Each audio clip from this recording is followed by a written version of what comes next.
Cheryl e eu temos uma fazenda em Buckingham, Iowa, onde principalmente cultivamos milho. Isso foi em agosto de 2018, em uma noite ligeiramente chuvosa. Cheryl e eu passamos toda a nossa vida na vida rural. É realmente tudo o que conhecemos. Claro, a vida na fazenda em Iowa significa muito espaço e poucas pessoas. Nossos vizinhos mais próximos, George e Kenny, estavam cada um a cerca de meio quilômetro de distância em direções opostas, também fazendeiros.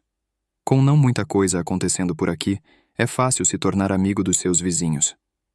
Nós frequentemente temos George e Kenny e suas esposas em casa, e vice-versa. Em uma noite de fim de semana, que de outra forma seria normal, tivemos George e sua esposa em casa para bebidas. Todos nós bebemos bastante enquanto jogávamos jogos de tabuleiro. Eles saíram por volta das 11. Felizmente, é uma viagem de 30 segundos em linha reta para casa. Continuamos a beber um pouco de vinho enquanto assistíamos a um de nossos filmes favoritos. Estávamos começando a ficar cansados, definitivamente sentindo os efeitos do vinho. Provavelmente íamos apenas adormecer no sofá, abraçados, quando houve uma batida na porta da frente. Uma batida na porta, a essa hora, era incomum.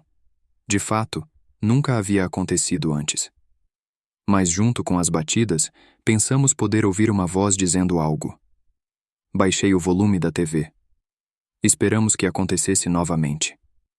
Cerca de 20 segundos depois, outro conjunto de batidas na porta, seguido por uma voz abafada dizendo que precisavam de ajuda.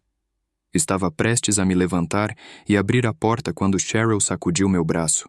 Olhei para ela e ela fez uma cara e balançou a cabeça em sinal de negação. Sussurrei que iria apenas perguntar quem era. Ela respondeu que eu não deveria deixar saberem que estávamos em casa, mas as chances eram que eles já sabiam que estávamos em casa. Fui até a porta e perguntei quem era. A voz do outro lado disse através da porta: "Oh, graças a Deus. Podem abrir? Estamos perdidos." Perguntei: "Quem são nós?" A voz respondeu: "Minha esposa e eu." Retruquei: "Sua esposa pode dizer algo?" Houve um silêncio por alguns segundos. Segui com: "Você me ouviu?" A mesma voz disse de volta: "Sim, mas ela não está ao meu lado agora." É onde os sinais de alerta começaram a surgir na minha cabeça, e comecei a perceber que a voz soava um pouco estranha, como um homem tentando fazer sua voz soar um pouco mais alta. Eu ri e disse: "George, é você?" George é um grande brincalhão e, estando bêbado, não seria inédito ele fazer algo assim. A voz disse de volta, agora em um tom de voz um pouco mais profundo: "Sim." Quase senti alívio acreditando que era realmente George, mas eu não queria abrir a porta ainda antes de confirmar. Ter alguém batendo à sua porta aqui, tarde da noite, alegando estar perdido, não acontece. Não é comum e é uma causa imediata de alarme. Disse através da porta: "Prove. Qual é o nome da sua esposa?" Uma voz agora não familiar disse de volta: "Essa é uma pergunta capciosa." Meu sorriso desapareceu. Fui pegar meu telefone e ligar para George. Cheryl estava observando tudo, dizendo-me que deveríamos chamar a polícia. Eu disse: "Espere." O telefone tocou umas 3 vezes antes de George atender. Imediatamente disse: "Você está na minha porta da frente agora?" E ele disse: "Não, por quê?" Contei a ele que havia alguém na nossa porta da frente tentando me enganar para abrir. Ele disse que viria correndo e desligamos. Tenha em mente que todos nós ainda estávamos bêbados durante isso. Houve batidas novamente na porta, gritei. "Tenho uma espingarda esperando por você se não sair daqui agora." A voz disse de volta: "Só estamos tentando usar um telefone, é tudo de que precisamos." Cheryl ligou para o 911, que aqui leva um tempo extremamente longo para um policial chegar ao local. Ouvimos passos andando pelo nosso deck de madeira que contorna a casa. Um par de passos, na verdade.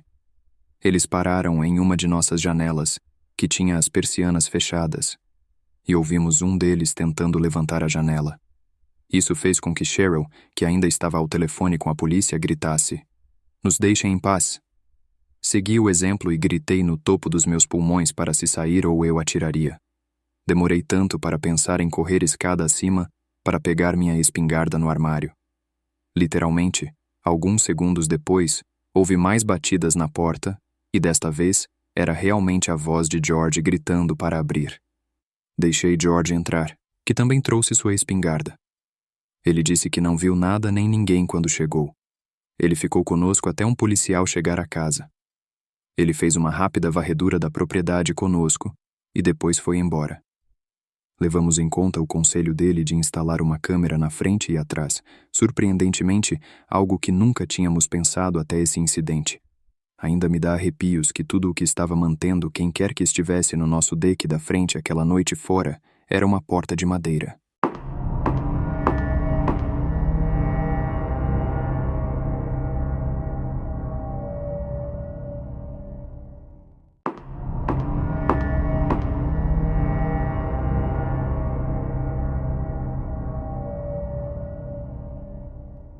Era para ser uma das últimas, se não a última entrega da noite para mim. Eu trabalhava em uma pizzaria chamada Leonardo's. Um dos meus chefes, Frank, estava no turno da noite comigo. Ele decidia quem fazia qual entrega. Recebemos um pedido para um casal de pizzas regulares. Ele me deu um pedaço de papel com o endereço e o número de telefone da pessoa. Isso foi em 2009. Eu não tinha um celular com GPS, apenas um celular flip básico. Também não tinha um daqueles GPS da Garmin. Ainda tinha que usar um velho livro de mapas para encontrar meu caminho quando fazia entregas. O nome da rua para a qual eu estava fazendo minha última entrega era algo como Willows Road. Não me lembro do número da casa, nem do nome dado para o pedido, mas me lembro de ter tido a maior dificuldade em encontrar o lugar. Estava em uma cidade muito rural, com nada além de bosques, terras agrícolas e mais bosques. A falta de luzes de rua também não ajudava. Tive que parar várias vezes e ligar as luzes internas enquanto checava o mapa novamente. Foi uma situação muito estressante sempre que não conseguia encontrar uma casa. Eu estava em uma estrada muito quieta, escura e confusa quando decidi apenas ligar para o número no papel que meu chefe me deu.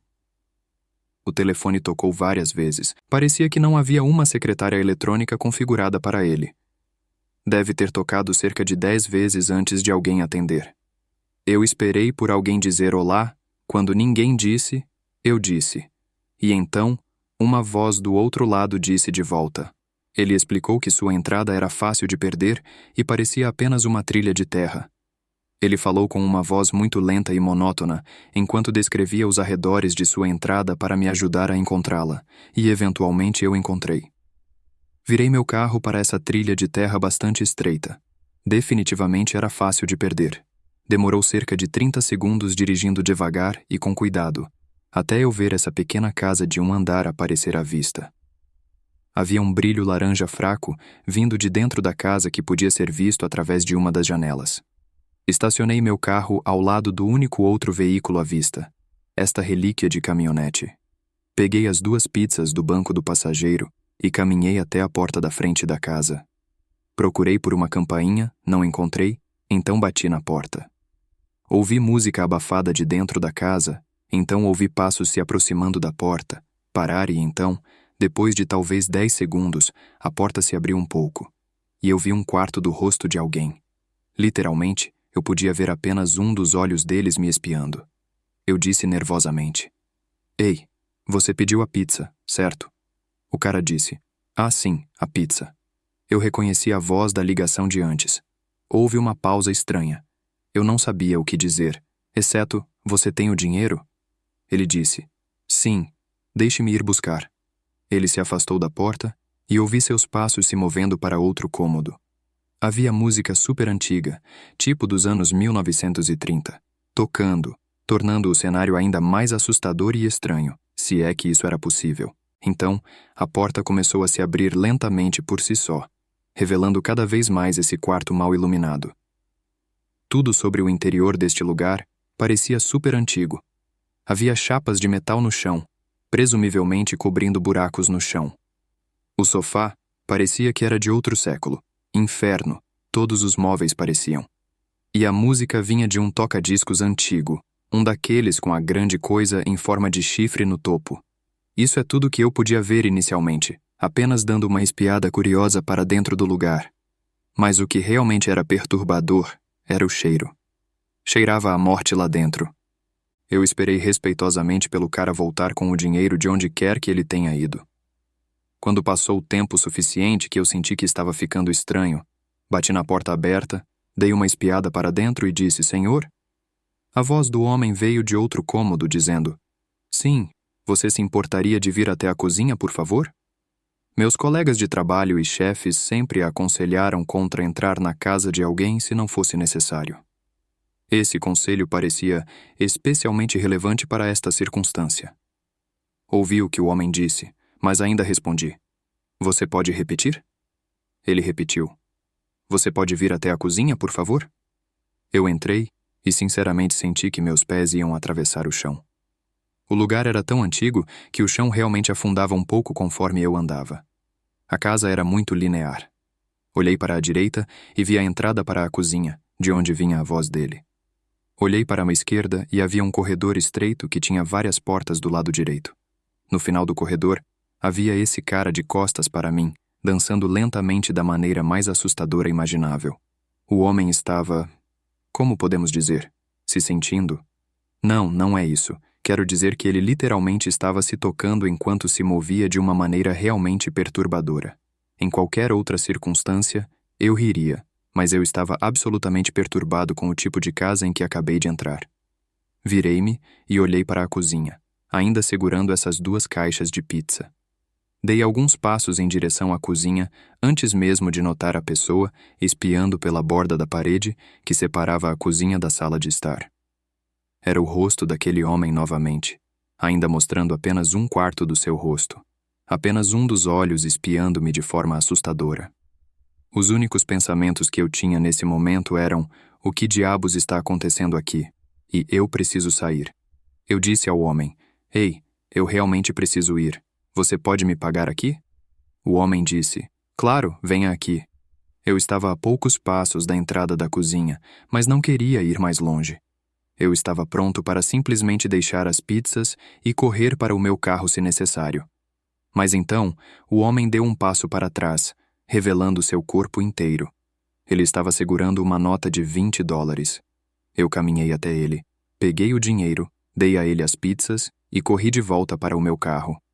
Eu dirigi de volta para a pizzaria o mais rápido que pude, sem nem olhar para trás uma vez.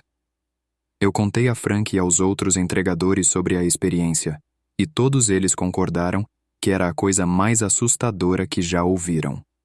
Frank me disse que eu nunca mais teria que fazer uma entrega para aquele endereço novamente. E com isso, eu estava mais do que feliz.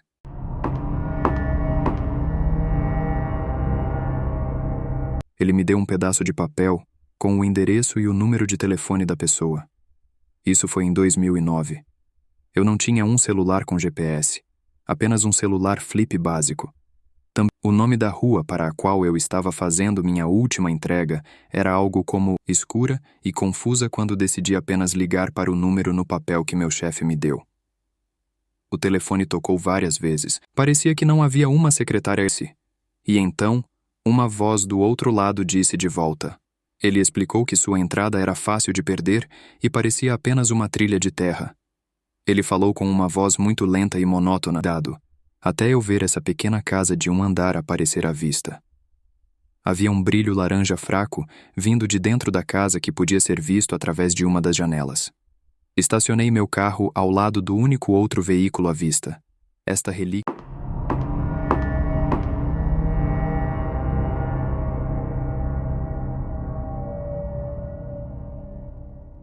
Nos meus primeiros dias após me formar na faculdade, eu não tinha muito dinheiro, então tive que alugar um apartamento com alguém que nunca tinha conhecido antes. Ele se tornaria meu colega de quarto e seu nome era Randall. A princípio, ele parecia fácil de conviver.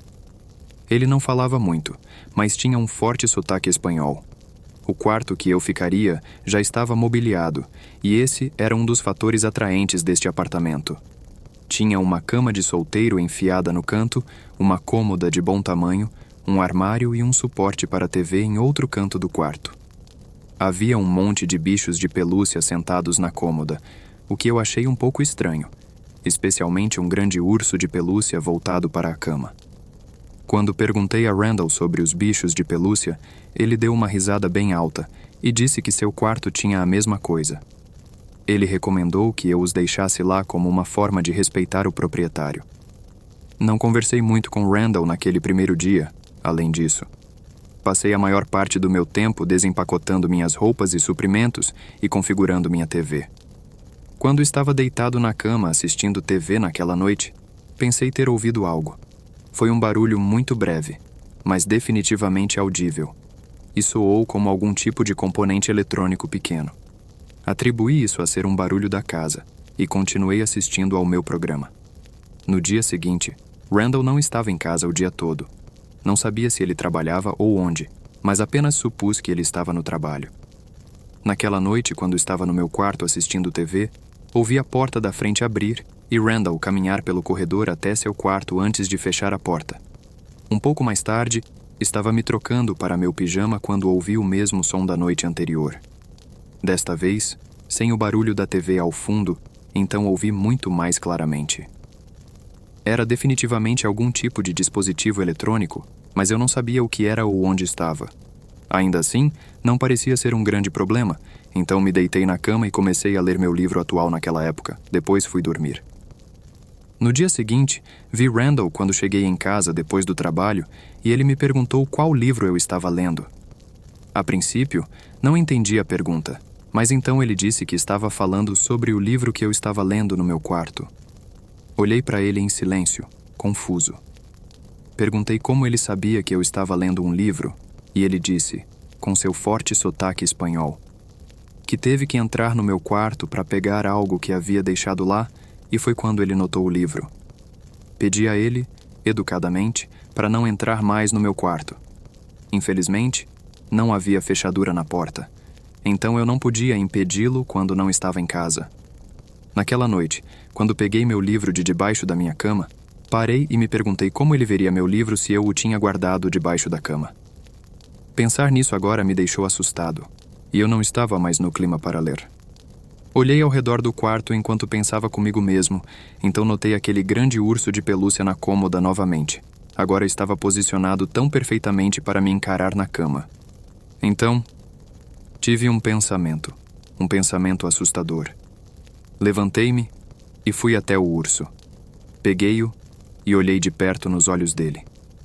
Meu coração pulou uma batida quando percebi que havia uma câmera em um dos buracos dos olhos.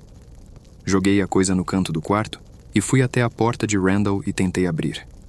Sua porta aparentemente tinha uma fechadura, pois não abriu, mas eu sabia que ele estava lá dentro.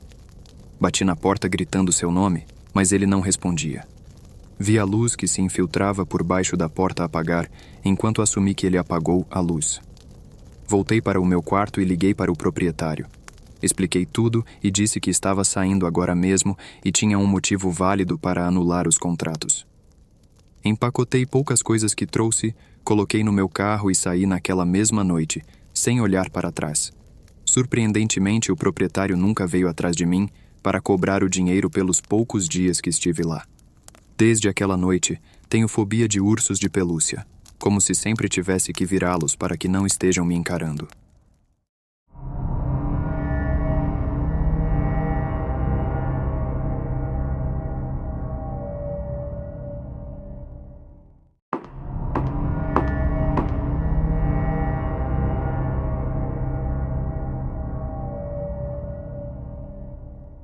Eu usei o Tinder, entre idas e vindas, por alguns anos.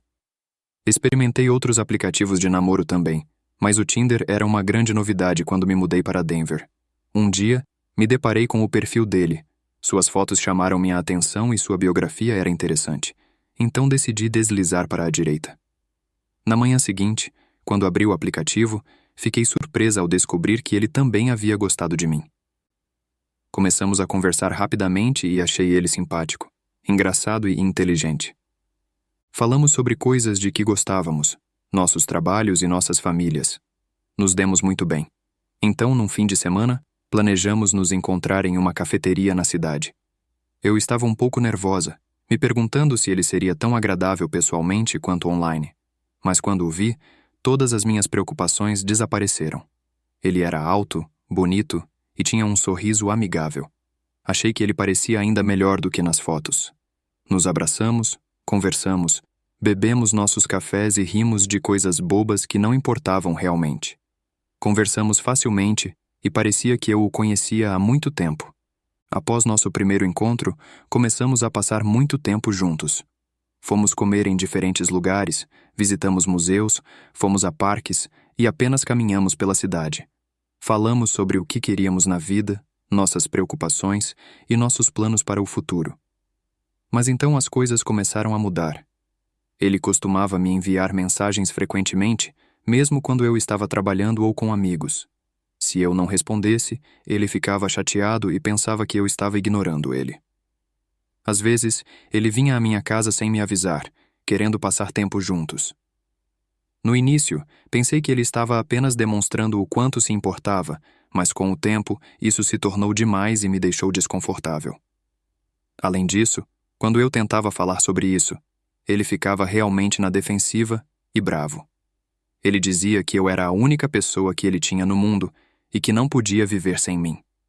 Depois de um tempo, ele me acusou de flertar com outros caras e de não o amar de verdade. Tornou-se opressor, como se eu tivesse que ter muito cuidado com tudo que eu dizia ou fazia perto dele. Eu não podia ficar sozinha ou passar tempo com meus amigos ou fazer coisas de que gostava sem me sentir culpada ou preocupada. Comecei a realmente não gostar de receber suas ligações. Eu estava sempre preocupada com o que ele poderia perguntar ou dizer.